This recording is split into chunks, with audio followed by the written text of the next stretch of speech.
Assalamu alaikum. Peace be upon you. You know, I said something to Matt Lauer yesterday that I firmly believed Muhammad had something to do with all of this. And I think we are right. Thank you all for being here to share in this final farewell to Muhammad. On behalf of the Ali family, let me first recognize our principal celebrant, Imam Zayed Shakir, and also Dr. Timothy Giannotti.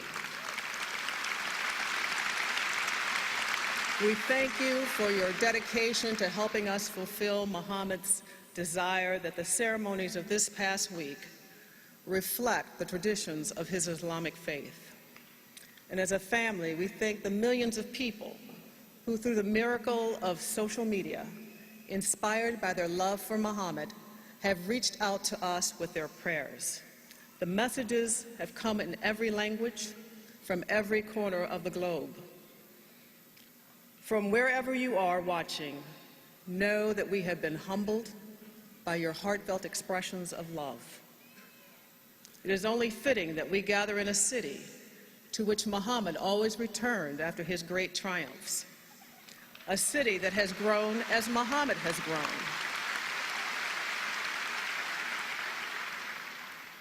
Muhammad never stopped loving Louisville, and we know that Louisville loves Muhammad.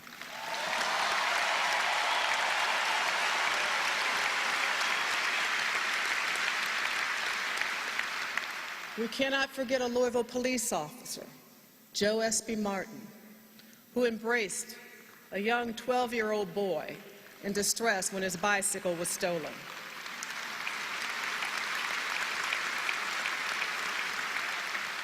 Joe Martin handed young Cassius Clay, sorry for tripping over that last word, Clay, the keys to a future in boxing he could scarcely have imagined. America must never forget that when a cop and an inner-city kid talk to each other, then miracles can happen.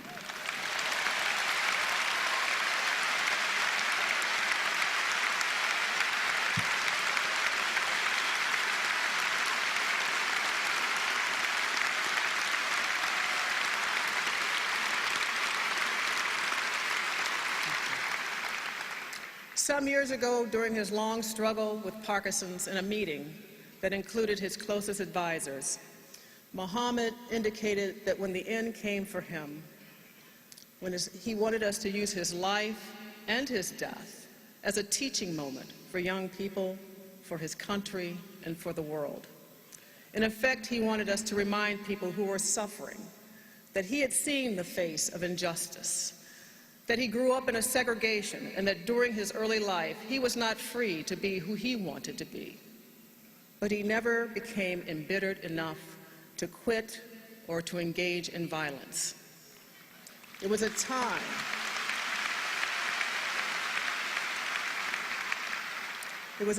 when a young black boy his age could be hung from a tree, Emmett Till in Money, Mississippi in 1955, whose admitted killers went free.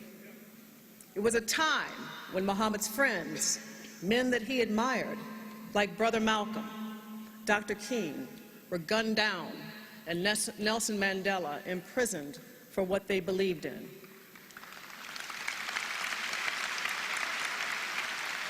For his part, Muhammad faced federal prosecution. He was stripped of his title and his license to box, and he was sentenced to prison. But he would not be intimidated so as to abandon his principles and his values.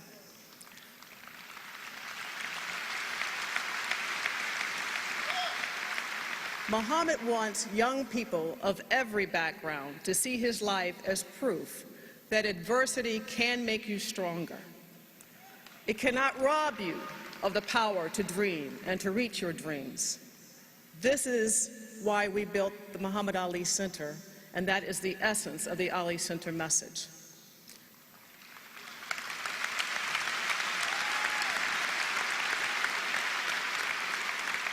Muhammad wants us to see the face of his religion, Al-Islam, true Islam, as the face of love.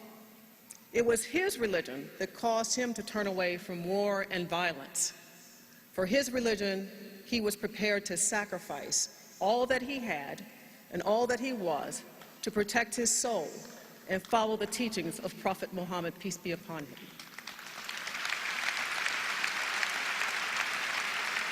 So even in death, Muhammad has something to say. He is saying that his faith required that he take the more difficult road. It is far more difficult to sacrifice oneself in the name of peace than to take up arms in pursuit of violence.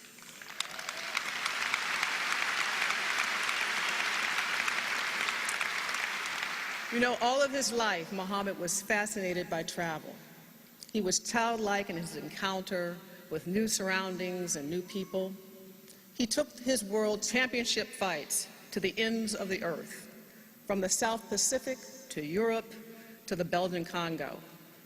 And of course, with Muhammad, he believed it was his duty to let everyone see him in person because, after all, he was the greatest of all time.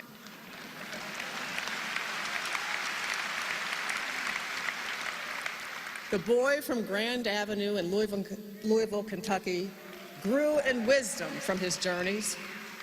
He discovered something new, that the world really wasn't black and white at all. It was filled with many shades of rich colors, languages, and religions. And as he moved with ease around the world, the rich and powerful were drawn to him, but he was drawn to the poor and the forgotten.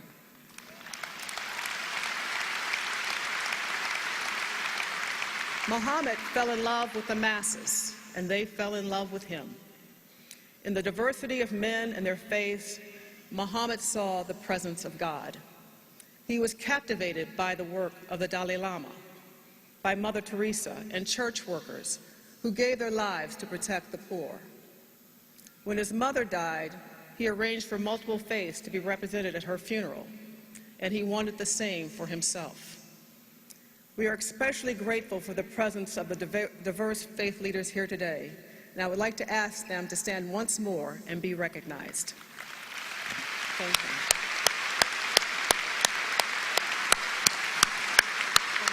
Thank you very much.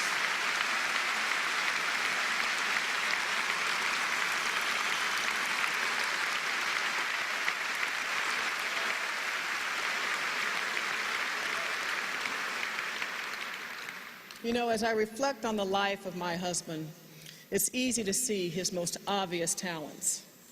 His majesty in the ring as he danced under those lights enshrined him as a champion for the ages. Less obvious was his extraordinary sense of timing. His knack for being in the right place at the right time seemed to be ordained by a higher power. Even though surrounded by Jim Crow, he was born into a family with two parents that nurtured and encouraged him. He was placed on the path of his dreams by a white cop, and he had teachers who understood his dreams and wanted him to succeed. The Olympic gold medal came, and the world started to take notice. A group of successful businessmen in Louisville, called the Louisville Sponsoring Group, saw his potential and helped him build a runway to launch his career.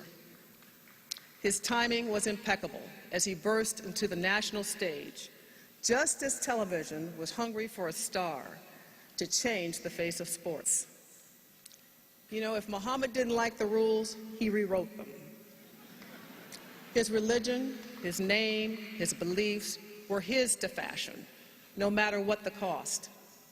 The timing of his actions coincided with a broader shift in cultural attitudes across America, particularly on college campuses. When he challenged the U.S. government on the draft, his chance of success was slim to none. That the timing of his decision converged with a rising tide of discontent on the war. Public opinion shifted in his direction, followed by a unanimous Supreme Court ruling. In a stunning reversal of fortunes, he was free to return to the ring.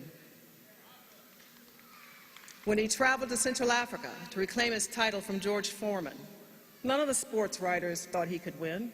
In fact, most of them feared for his life.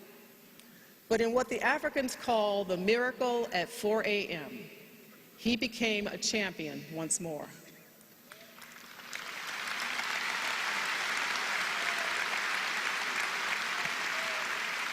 And as the years passed, and those slowed by Parkinson's, Muhammad was compelled by his faith to use his name and his notoriety to support the victims of poverty and strife.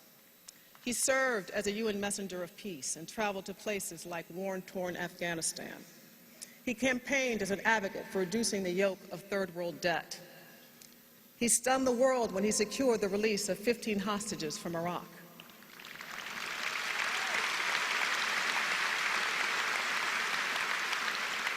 As his voice grew softer, his message took on greater meaning. He came full circle with the people of his country when he lit a torch that seemed to create new light in the 1996 Olympics.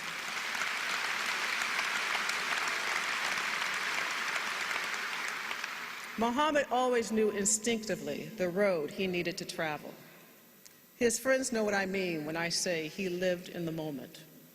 He neither dwelled in the past nor harbored anxiety about the future.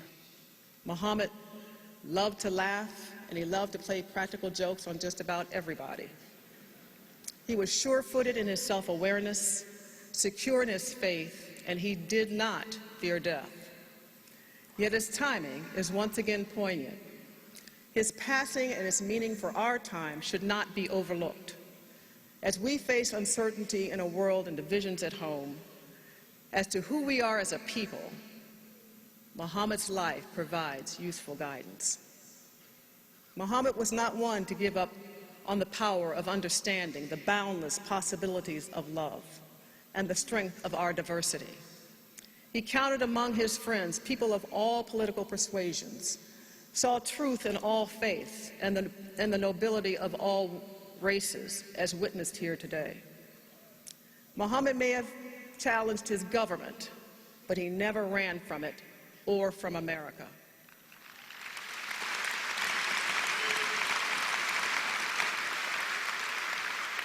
He loved this country, and he understood the hard choices that are born of freedom. I think he saw a nation's soul measured by the soul of its people. For his part, he saw the good soul in everyone. And if you were one of the lucky ones to have met him, you know what I meant. He awoke every morning thinking about his own salvation, and he would often say, I just want to get to heaven, and I've got to do a lot of good deeds to get there. And I think Muhammad's hope is that his life provides some guidance on how we might achieve for all people what we aspire for ourselves and our families. Thank you.